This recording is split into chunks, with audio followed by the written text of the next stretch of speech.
What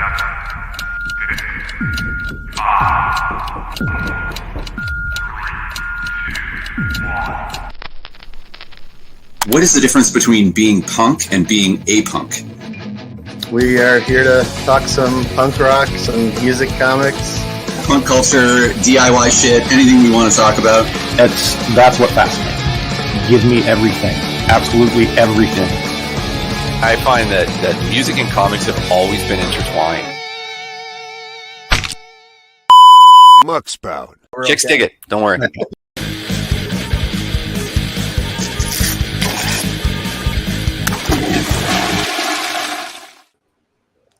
What up? Welcome to Muckspout. Howdy, howdy. Hi. And today we have Jeff guest hosting with us from That's Good Enough for Me. And at some point, we're hoping that Chris Envy shows up. But in the meantime, we were just going to chat about some news. And while we start that, I'm going to figure out why we are not broadcasting to Facebook right now. Should I keep talking? Yeah, somebody talk. So today, what you got for news? Today we went visit a friend who's kind of in town from England, from back when we lived there, and down to Palo Alto and had lunch, and then went on a brief hike in this place called Hutter Park up in the mountains. And we get about an hour into it and think we're going to hop on this trail that's like 15-minute loop, and we get on that connecting trail, and it's closed because of mudslides. And he's like, I got to get on a plane back to England. So we had to scurry back the entire hour route. So, oh my gosh. I'm just kidding. That sounds like, you may not have heard this. This is something great. I think everyone should know about this. A new tribute album released at the end of July. And in case you haven't heard of it, it's called Godspeed, a tribute to Pierre Kesdy. Now, those who know, Pierre Kesdy was the bassist of Naked Raygun, longtime Chicago legend, and regretfully he passed away from cancer in October 2020, something like that. And so they got together this big tribute. It's got hot water music. It's got Face to Face. It's got Josh Caterer from the Smoking Popes. It's got the Method. Oh, awesome. It's got a whole bunch of great bands, all covering Naked Raygun songs. And it's not only an important album, but all of the proceeds from the album go to Pierre Kesdy's family, which is a great thing. It's very, very important. I think everyone should take a look at it.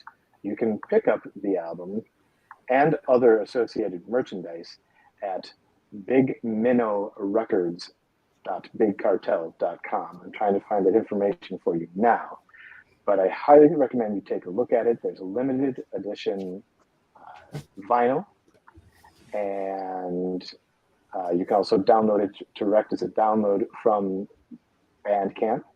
I wish I had this information for you immediately right here, but I don't, because I wasn't expecting to be doing this today. But it's definitely I think everyone should take a gander at this and see if it's something they want to pick up. All the money goes to his family. It's a great idea. There's also full disclaimer, I am the person. I'm trying to find it because I think I have it somewhere in my stack here. Yeah, he's around here. I'm trying to pull up the graphic, and it turns out like I need like probably a JPEG or something, and all my presentation things are things. Maybe not even a JPEG. So it's really great. bigminnowrecords.bigcartel.com. Minnow is in little fish. Definitely take a look. There's t-shirts, there's posters. In August, there is going to be a signing with the surviving members of Naked Raygun up in the Chicago area. Please raise money. I've already gotten paid, and I didn't get paid a lot because I actually helped out a lot on the back end to get this thing going live. Just money going to Pierre's family to help support them and the loss of their father, friend. That's an important one, I think. So that's my first big thing. I was looking for a video file. That's why it didn't work. I have those lines. Okay. Here, I know what I can do. I'm going to show you the album cover. Someone's going to find it. Yeah. Was that Kings Road merch? No. No, Big Cartel. Big Cartel. Huh.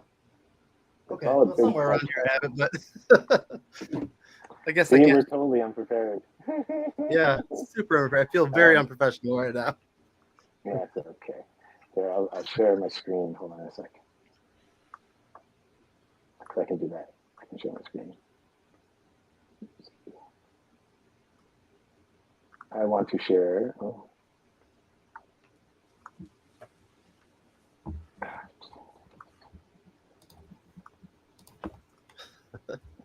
It's like, hey, I got to do all this thing to share it now. Okay, I can't share it right now because I'm not this clever. But yes, that's the big news. It came out July 28th. It's a great cover album.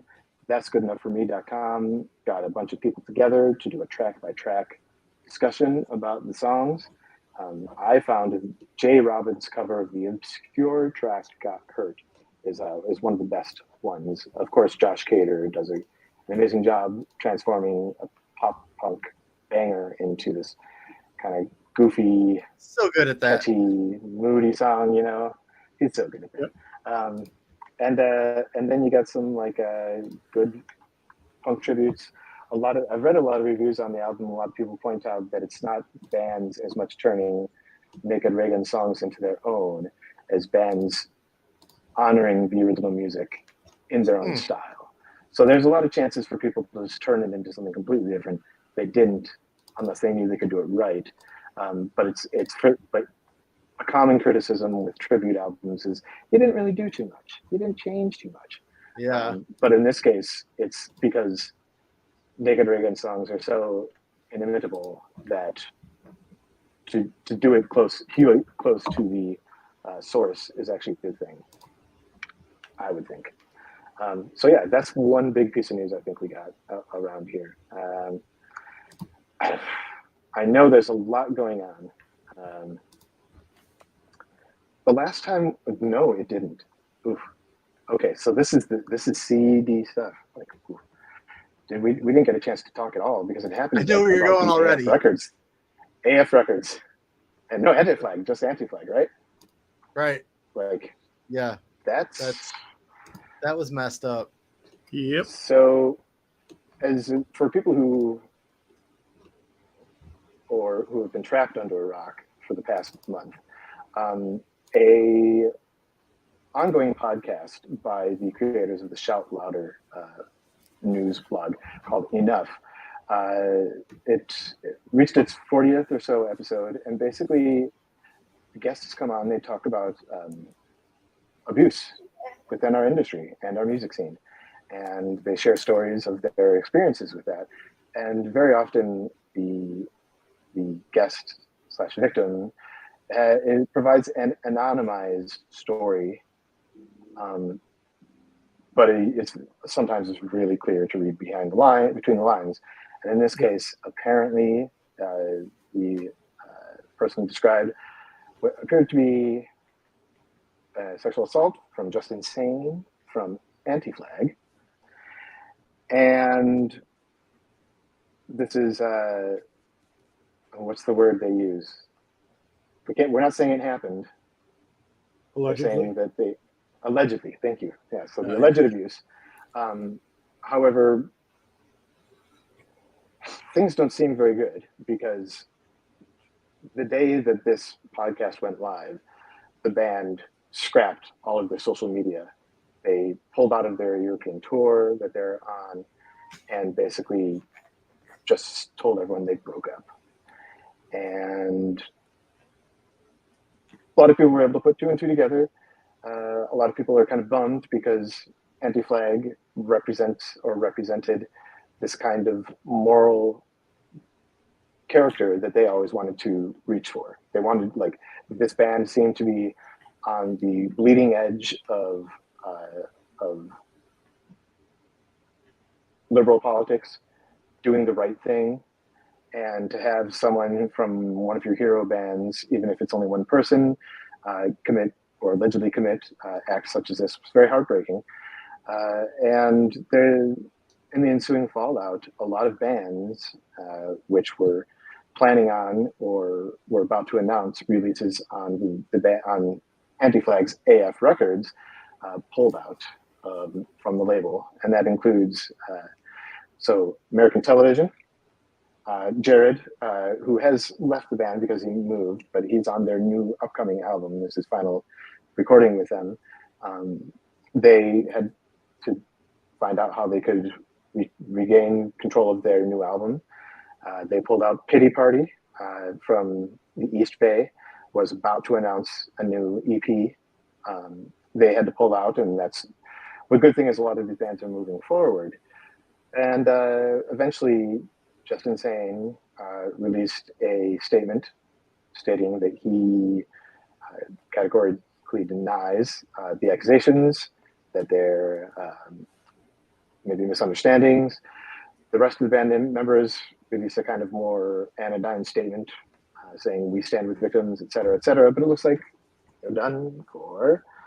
Yeah. And that was like the big news recently. That happened just at the end of the last month, is that correct? Yes, it was really recently. So, yep. I remember because we were on our the week of the 20th in July is my 20th anniversary, and we were on like a 20th anniversary trip. And all of a sudden, like my Discord and all my news starts blowing up as I'm like up in like the Redwood National Forest, among these giant trees, like barely any cell phone signal, but anytime I get something, it's like boom, boom, boom, boom, boom, and it's like it was pretty crazy. So that's a real heartbreaker for a lot of people. Yep. Obviously, you know, we can't say like, oh, you know, it's sad Anti-Flag broke up, because, you know, they obviously enough so there's enough going on there that someone was worried. Hey. But what someone said to me, or said in a statement, is that for fans of Anti-Flag, it's the things that you learn from the band aren't gone. That all those things that you were inspired by are still there.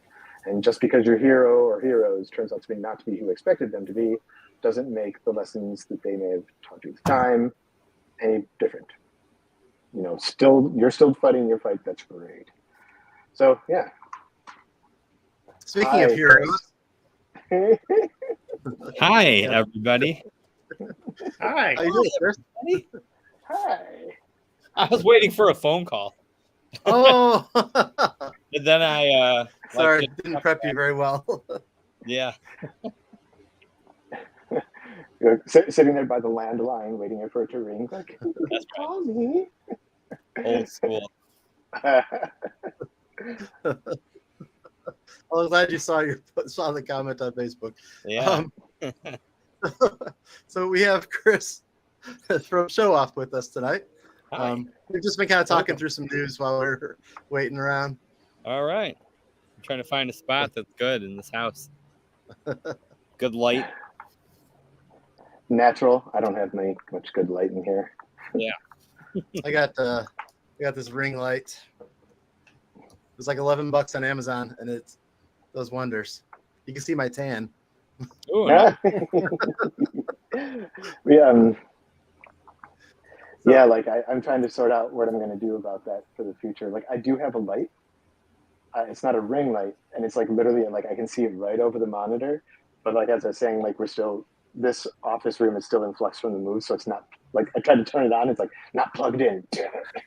I can't get it to plug because it's behind a bookshelf that is supposed to remain there.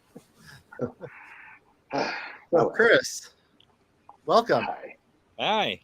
It's been a few weeks. Yeah, it's been a while. Am I cutting in and out? Yeah. You were a little wonky, but yeah. That's annoying. Okay. I'll try to not do that. So last time I saw Chris was in Villa Park for Punk Rock Tacos a few weeks ago. Yep. Oh, nice. Which Villa Park is also where Showoff started, right? Yep.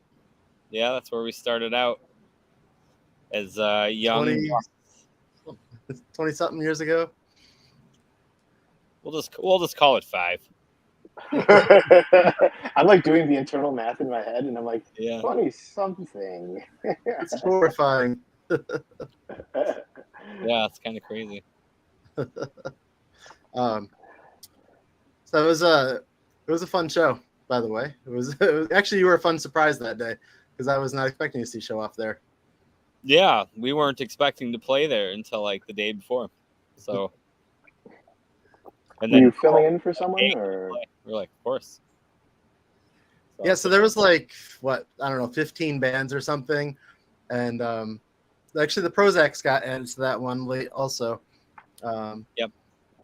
And so I was actually going there to see the Prozacs before they headed up north to play again. I was going to check them out twice in one day since they were out here, and then I saw Showoff was there. I was like, this is amazing. It was like right at the same time too, like they played one after another.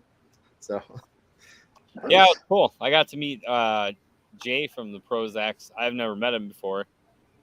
We became friends. Now we talk on Facebook. So that's kind of fun. Yeah, he's a great dude. Tidbit. Yep. Yeah, he's right down the road from me. I'm in Western Mass. So. Oh, nice.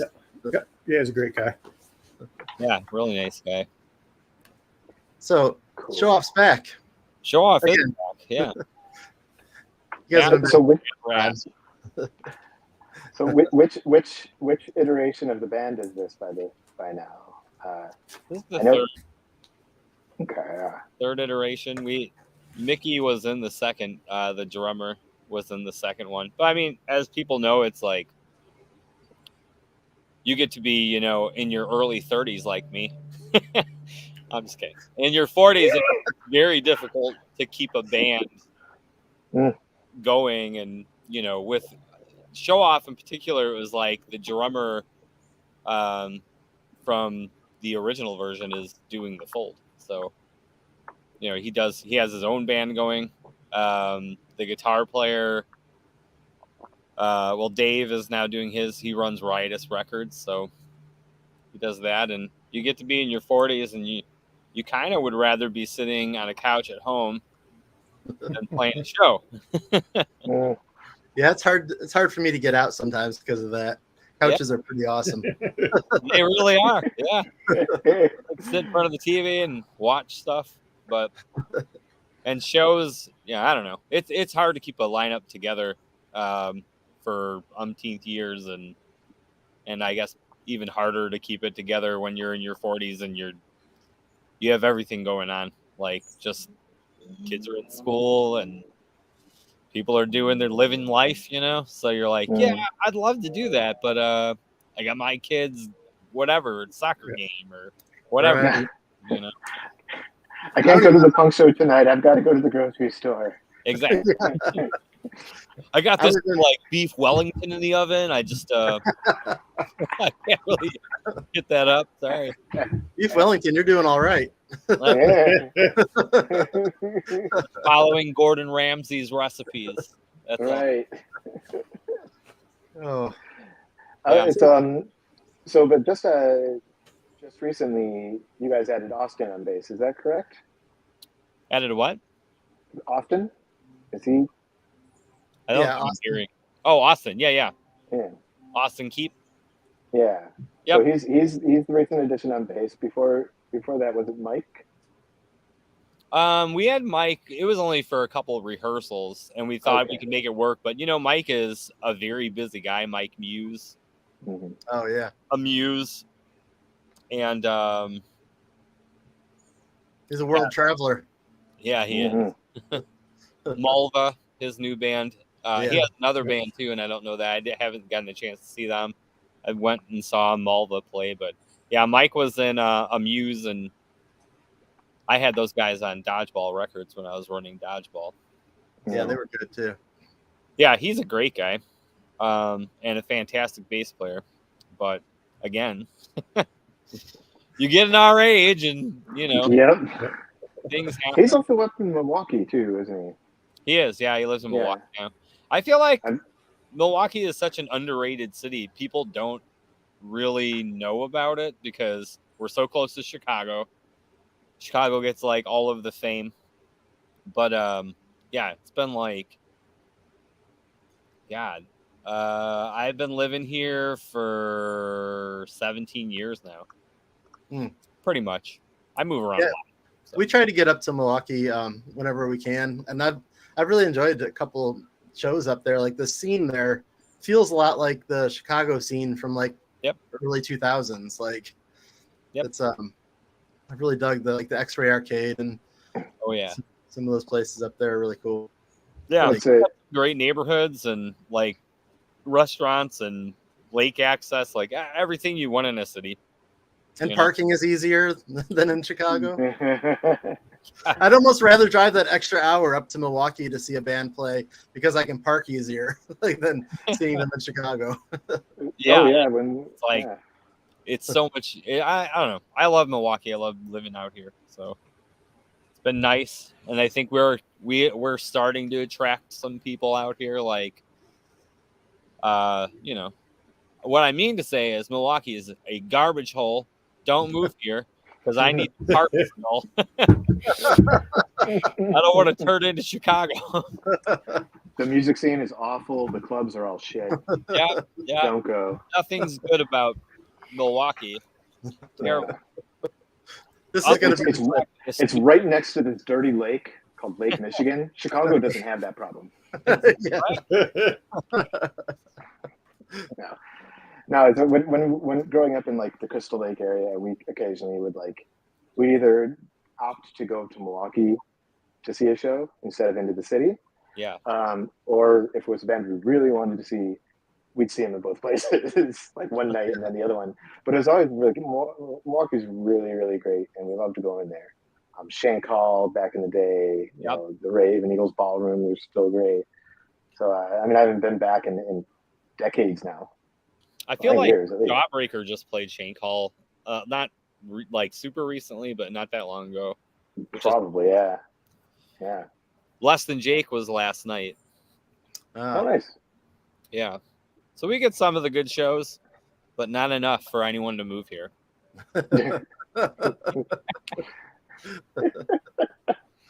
Work on it. Except you guys. You can all move to Milwaukee. Tell my wife that. Hey, honey, we gotta move again. Yeah, you guys move often enough. We do. Gosh, we do. So you guys recording yet?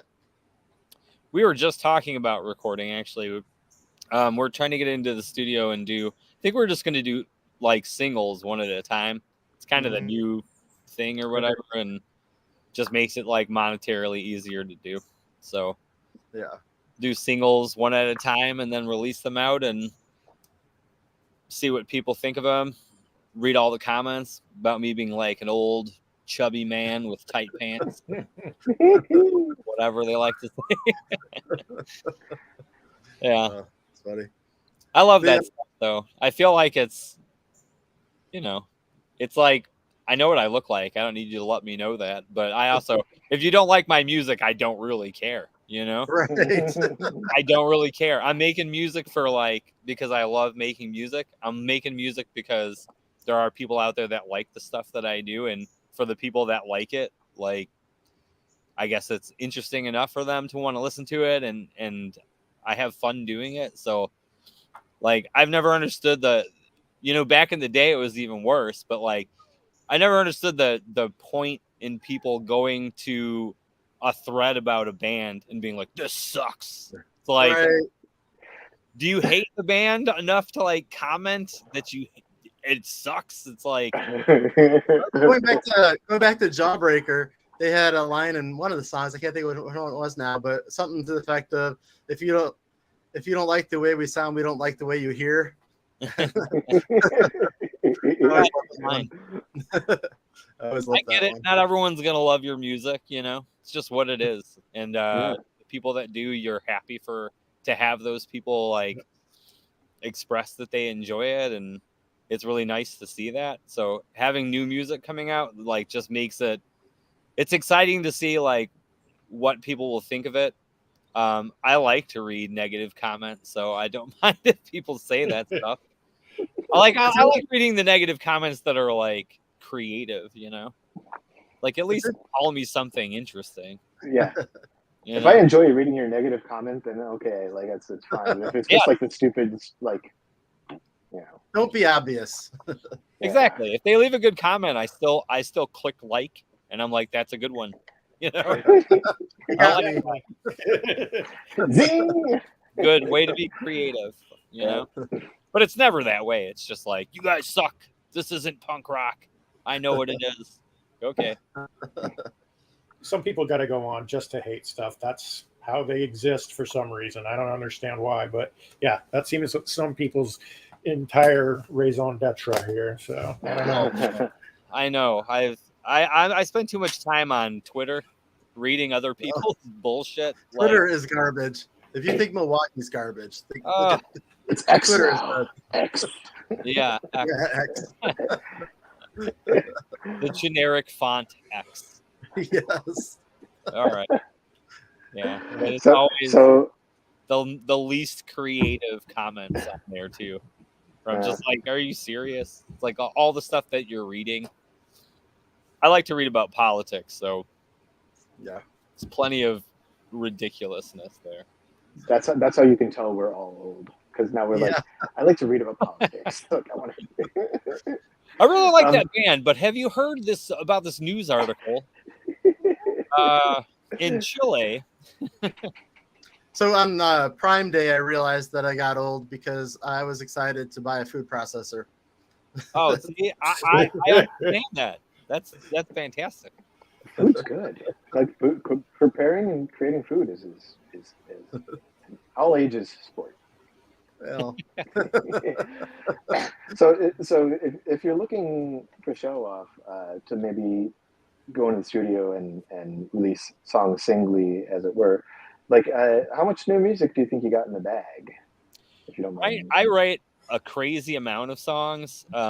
I'm lucky enough to have like a computer with a program that I have a little tiny studio in my house, so I can just record whenever I feel like it. So right now I probably have around 60 songs, but I was wondering, use like 6.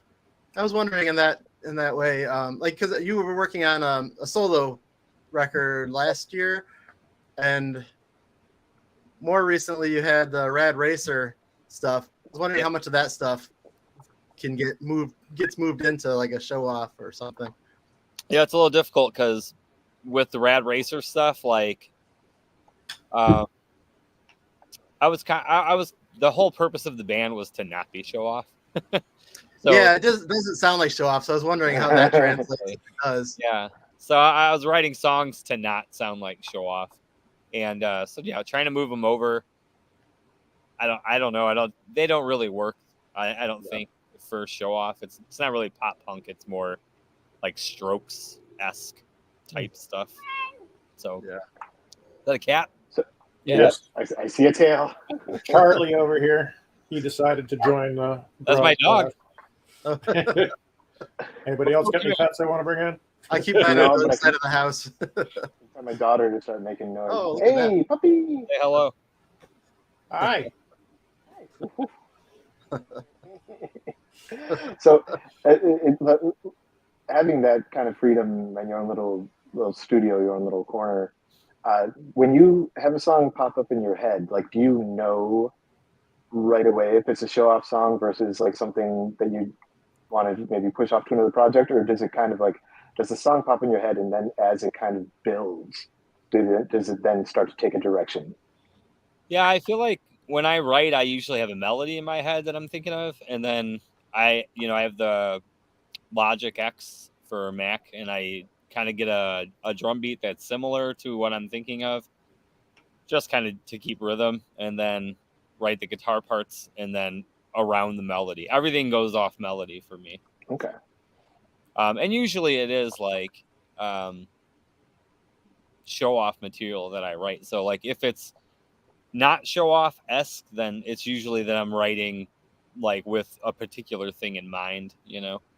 Like I'll say, okay, I want to write, and I've done it where I'm just like, I want to write like a 30s jazz song, and then I'll just try to do that. Or I want to try to write a rap song just for the hell of writing a rap song. It's never good, but you write it. But it scratches that itch.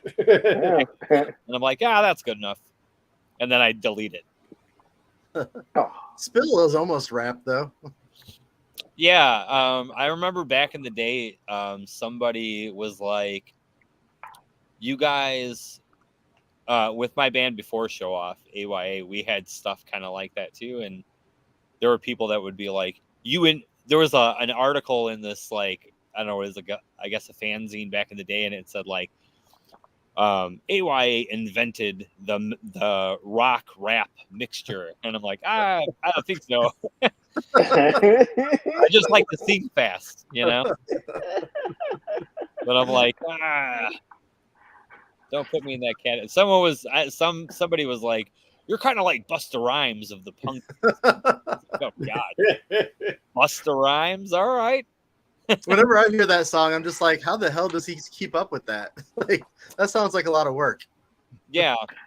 You know, when I was a kid, like my favorite thing was the Micro Machines guy. Oh yeah. Oh yeah.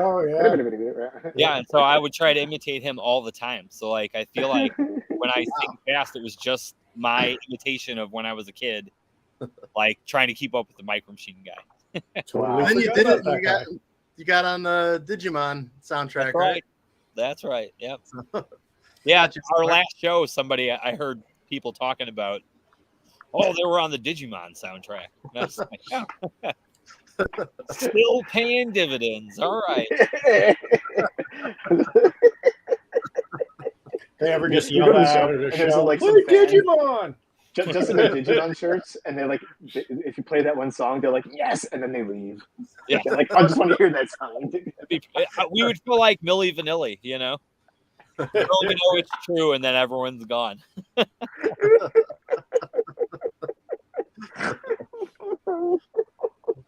Sorry. Yeah. Oh, that's awesome. Yeah. John, are you drinking a beer? What's that? Are you drinking a beer? Me? Yeah. I was. This is just a seltzer. I went out for beers before this. Oh, okay. It was- You're hammered, though. I get it. Yeah. Yeah, totally hammered.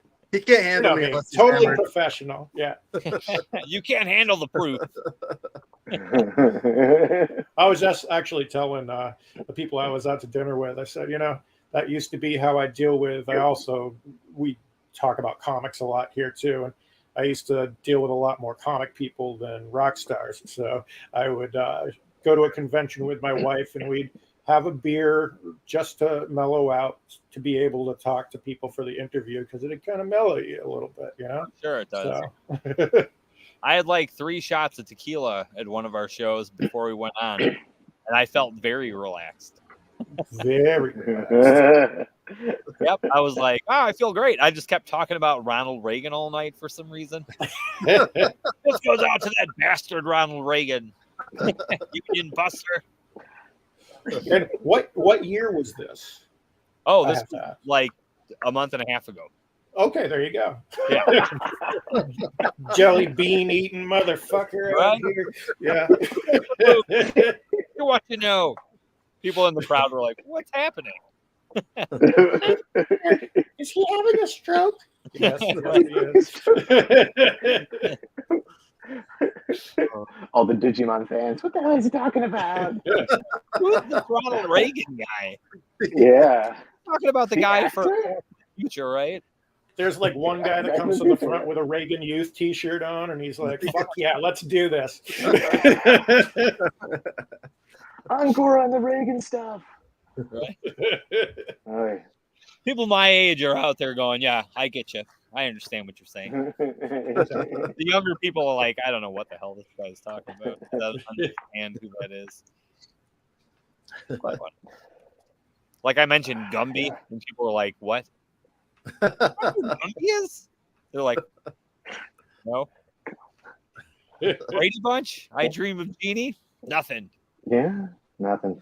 Yeah, our generation watched the reruns from the generation before. That's like not a thing anymore. Right? I was thinking about that because in Back to the Future, he goes, "Oh, this is the one where Ralph dressed up like an alien or a Martian," and he goes, "What do you mean you've seen this before?" And he goes, "I saw it on a rerun." He's like, "What's a rerun?" And I was like, "Oh yeah, they don't really have reruns anymore. You just go and find it and play it." Right. That's a very common thing in conversation with my daughter. They do have reruns, right? On what's that television station? It's like a Turner Classics or like We or Me or something. Me TV. Oh yeah, Me TV. Yeah. Is Nick at Night still around? It is, but it plays like Full House. Yeah. I'm old too. No, but that's the thing. We have a conversation with my daughter. Is like there was a time when like the show you wanted to see aired at a certain time, and if you weren't there, you missed it forever. It's like, it's very rare that your TV show would come back around in a rerun. And she's like, I just don't get it. Oh my God, no. Feel old. Like there's a conversation like when you used to wake up before school because Robotech was on at like 6:30 in the morning.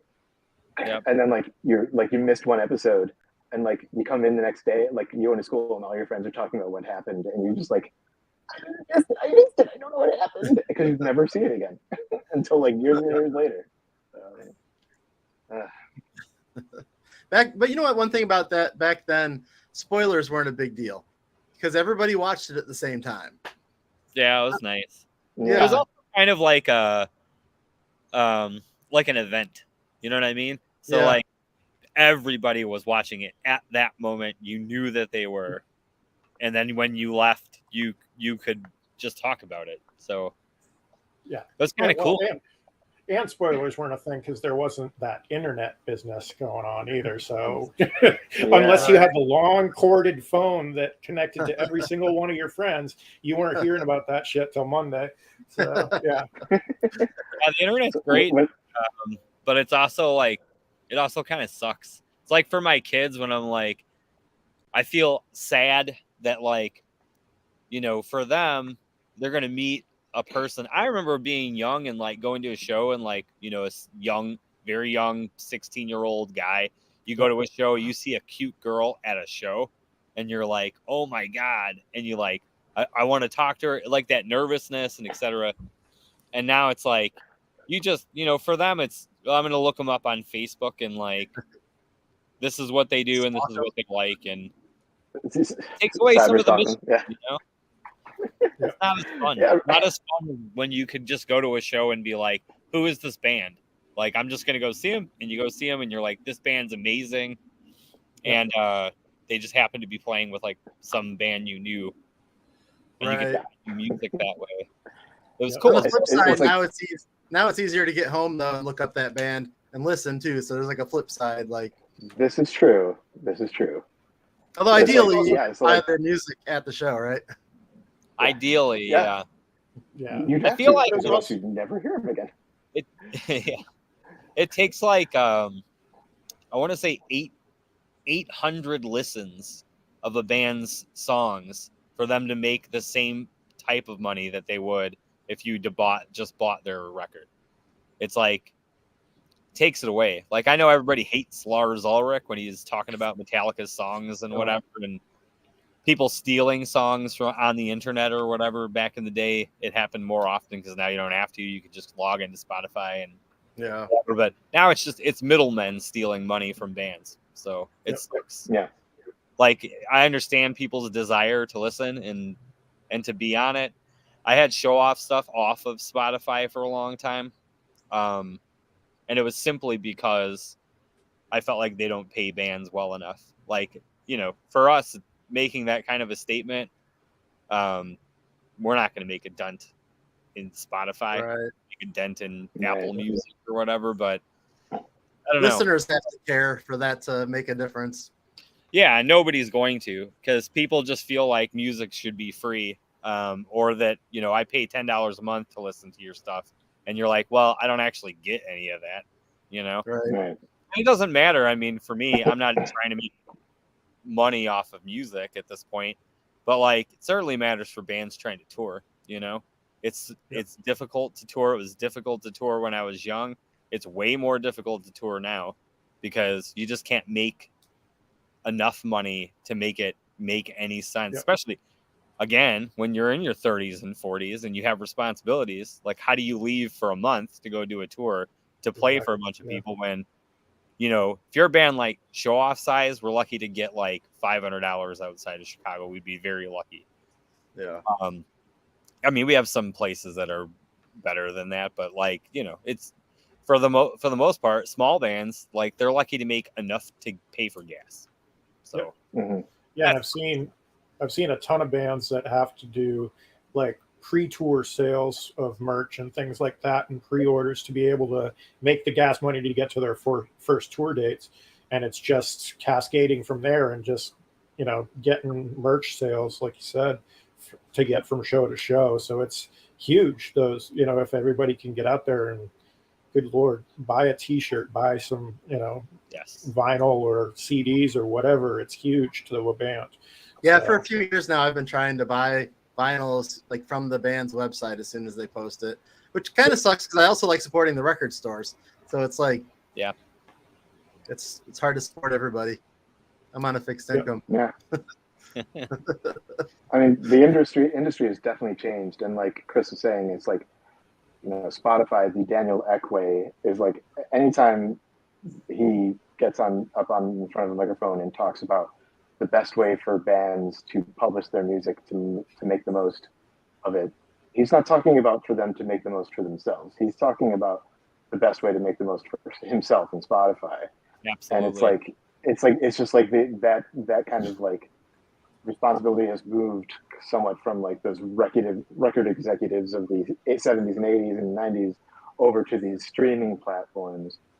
And so, stream away, stream a band as much as you want. But when you go see them live, go put money in that gas canister they got sitting by the merch table, even if you don't buy something. Get some money into their pockets and into their tanks. And share the love. Like, seriously, talk about bands. That's why I do That's Good Enough for Me. I just love talking about bands and music. I want every band to be successful. That's what we're doing, unless we're writing about something nefarious about them. But we try to shy away from the big, like, woo stories. Like, we're all about, like, music. I heard you guys were talking Anti-Flag right as I logged in, huh? We were discussing that, and kind of the fallout for a lot of the bands that were at the time or just about to announce their signing over onto AF Records. And man, I didn't even think about that. That's tough. Yeah, I think almost everyone off the roster now. So but it's like, you do what you're doing, and I think the music's still going to get out there for a lot of these bands. It seems like the label's been really, really accommodating to getting people. Right? Yeah. Well, from my understanding, I could be wrong, but it seems like the label is more run externally from the Anti-Flag themselves. So whoever was a point of contact is being very accommodating, and I think that's you do have to, like, you can't be like, no, we're going to keep your records and sell them, because it's like a poison pill, and it's like the wrong move. There's enough bad press. Yeah, maybe the people that run that record company can like change the name and just be away from the Anti-Flag part of it. That's hard to do though. Like, name recognition is such a big deal. Like, even for us, we were talking about like, well, what label, if we wanted to get on a label, like what label would we want to get on? And I ran Dodgeball for a while, and to me, I feel like it's not worth running a record label. Like, I just don't want to.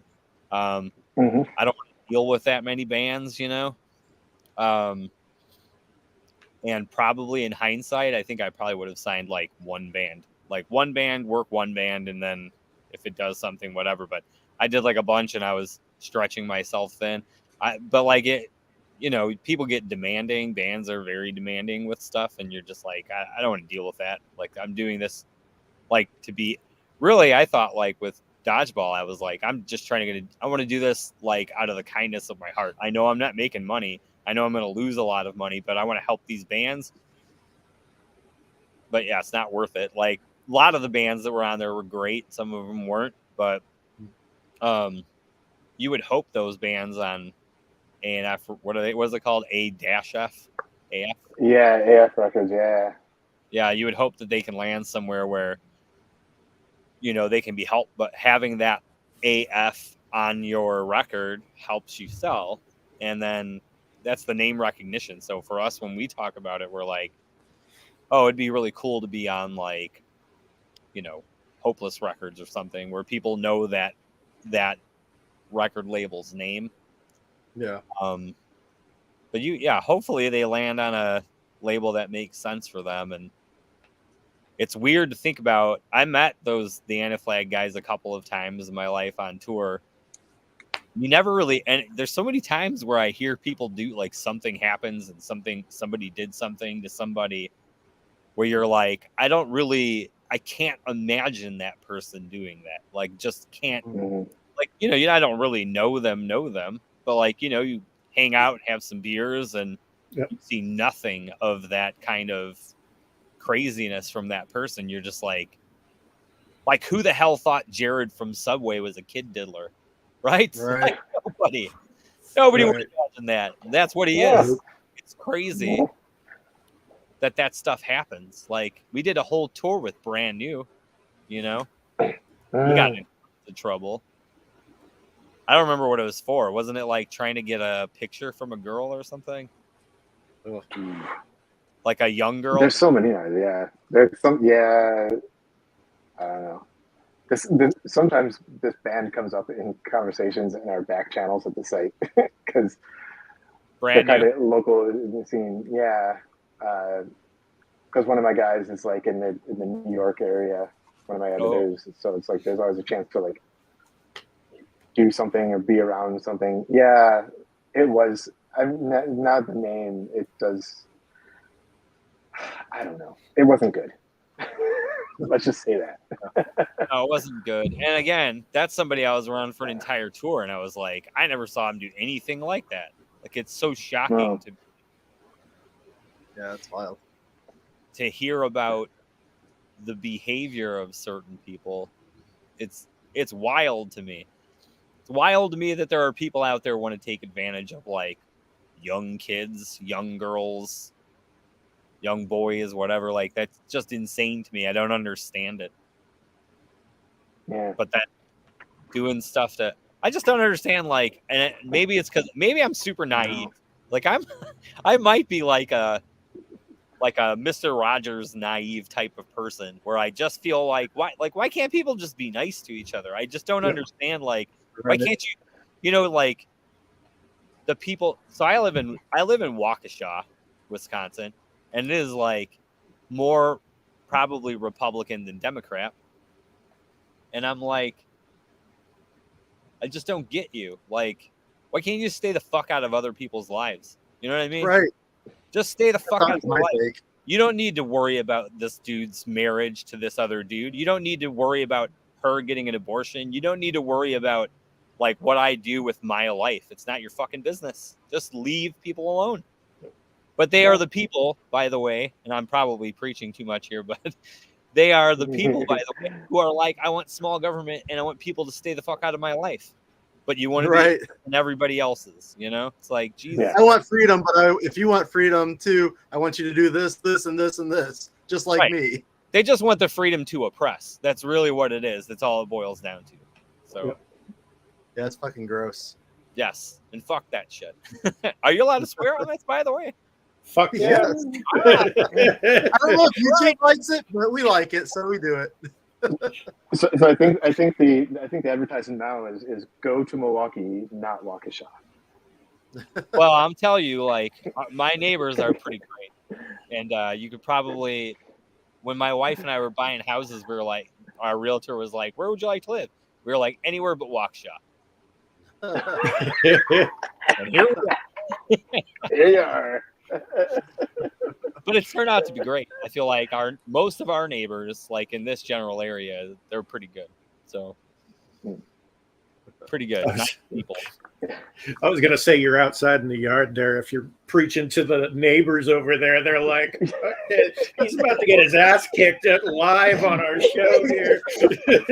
Hey, our neighbors around here like keep to themselves, really, and they probably hear me all the time. I'm in my house talking to my wife, seeing something, and I'm like, "This motherfucker!" Like, what the fuck? You know, like.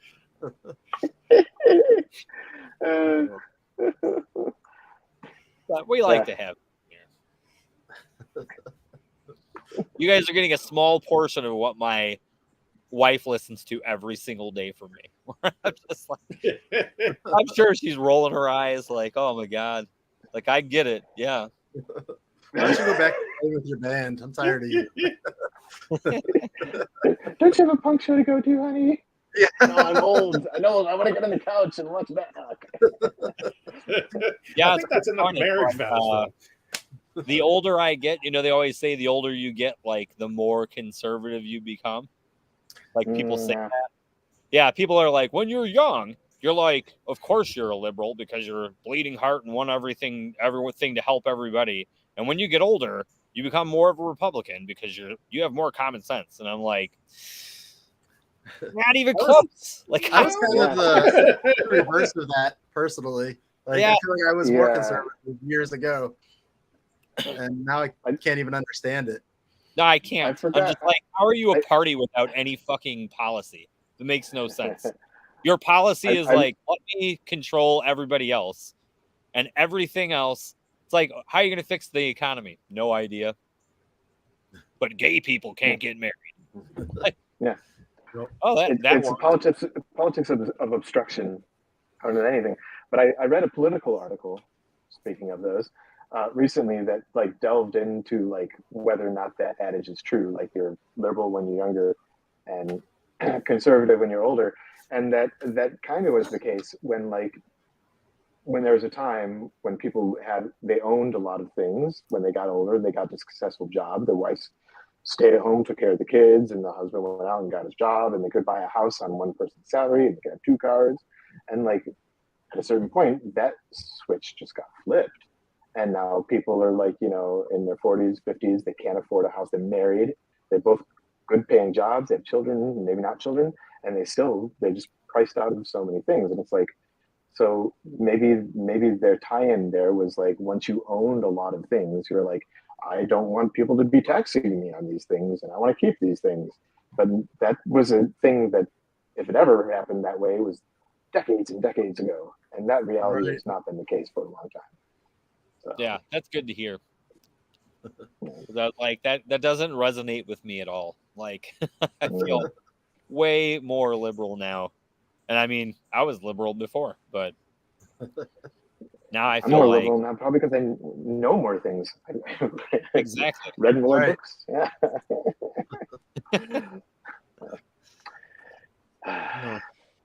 So, go ahead. Somebody say something? Okay, no, I just did politics. You look frozen. Politics. We usually wrap up right around 8. But we still will around 8. But I had one thing that was interesting to me looking at your Wikipedia for Showoff. Yeah. So your first album came off on Maverick, and the Wikipedia makes a point to mention that was while Madonna owned the label. So was Madonna a Showoff fan? So when I went to the offices of Maverick when we were out there, at one point she walked into the offices and I was like, oh shit, it's Madonna, right? Because Madonna. Yeah. And I actually walked up to her and her security guard and I was like, hey. She was like, hey, and I was like, you're Madonna. She was like, yep, you're Chris from Showoff. And I was like, what? She was like, you're on. And I was like, oh, yes. She was very nice, actually. She was very nice. So, were you wearing a name tag that said Chris from Showoff? No, but I had a shirt that said, hey, I'm Chris from Showoff. You still wear that shirt, don't you? But yeah, it was That should be nice. It was nice. nice. Shirt. Nice to know that the owner or somebody who's like that famous would know who you are, or that Right. know that they're involved enough that they would know your personal name. Yep. Which maybe someone was like, listen, Chris from Showoff is in the office. He's probably going to come up to you because he's Chris from Showoff. social boundary. And then he really appreciated your spread in that book with Vanilla Ice. Yeah. Yeah. He's a fan. Yes. Wow. Oh, awesome. I like when it gets very quiet. It's like everyone's like, Keep it real. Eric, it's great. Sometimes things Eric have to get quiet. Eric keeps freezing, so like he says something and then it freezes, and I'm waiting. I know. for him I'm to always say like, something is more. he going to say something? I don't want to step on his toes. All right, guys. Is the entire thing for? For the video, we can just start doing puppets, shadow puppets, and stuff or something. Yeah. Amuse ourselves while he's frozen. Like right now, he's frozen right now. look at that frozen picture. There we go. Oh, that's good. I feel like it's about time to shut this shit down. Are we making too? We're making too much fun of Eric, so we can't. We got to shut it down. We love you, You buddy. just sneeze and then freeze. Be like, Yeah. This is all about visual right now, so it's gonna be great content on the podcast. I like it. It was there We'll put some was audio 10%. descriptors in. 10% of this episode was just guys giggling. I don't know what the fuck was going on. Yeah. Per Fun capita, time. like 10% swearing, 10% giggling, and then another 20% silence. So There was at least 50% of talking shit about Milwaukee. all right. Good ratio. That adds up somehow. Well, Chris, got some shows coming up or anything to throw at us? Oh yeah. I don't know the dates of any of those shows because I'm old and I don't care about keeping up with that anymore. Someone just goes, Where can people find We're those dates? we're actually playing 2 shows with Mest. And I think it's one at X-Ray Arcade and one in West Chicago, I think. But we're playing 2 dates with Mest, and that's in September. So the only shows that I can remember. There might be more. So your Facebook page, the best place to look for those? Yep. Go Cool. to the Facebook page for Showoff, and we have everything on there. We'll be advertising and putting up some music. Perfect. Yep. Awesome. Maybe some TikTok videos. I don't know how to work TikTok that well. I'm old. I have to get back to TikTok. Just don't break a hip while you're trying to do a little TikTok dance, buddy. It is Actually, dangerous. maybe you should. We were thinking about we're going to bring back all of the old like challenges. So we're going to be like, Showoff's doing the ice water challenge. We're going to be like, what the fuck? That's not even a thing anymore. Oh, yes, it is. We're going to do planks for how long? Showoff's doing that video from the ring. Oh, no. You be putting shit on cats. Is that one of the things when people are stacking stuff on cats? Oh, God. That'll be one of the things we do then. Tide Pod Challenge. Yeah. That's a good one, actually. You can totally shove one of those in your mouth, spit it out real fast, and then be like, he died. Not a good challenge. We should I'm totally gonna make a skit with that. Trying to eat one, and we're gonna be like, I'm gonna be like, this is not a good challenge. I'm hurting really bad. Can we go? You can use Pop And then Rocks soda for effects. Then you're like, foaming like Cujo for a little bit. Then Grimace comes out of nowhere with a shake. That's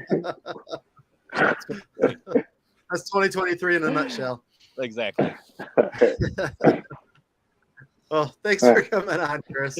Of course. Thanks for having Good me. to have you. Appreciate it, guys. We'll get you Very back nice to on meet at some you. point. All right. Jeff, it's always nice having you around. We'll have less bummer news next time. Yes, Yeah. we'll have some news. We got you We'll be on in a few weeks to talk some more news. We'll be prepared this time. So graphics Yeah. and all sorts of professional kind of stuff. So And maybe some news with some Almost. positivity. Yeah, that's probably a good. I tried to start on a positive one, and I tried really hard with that Godspeed album, and then it was like, oh, but there's bigger news. Yeah. All right. Sorry, to bum Everybody you take- out. Everybody take care. Bye, Thank guys. you much, guys. Hey, you made it through an entire episode. Good for you. If you're looking for more, give the rest of the channel a look, and be sure to subscribe so you don't miss an episode. We'll catch you fuckers next time. Later.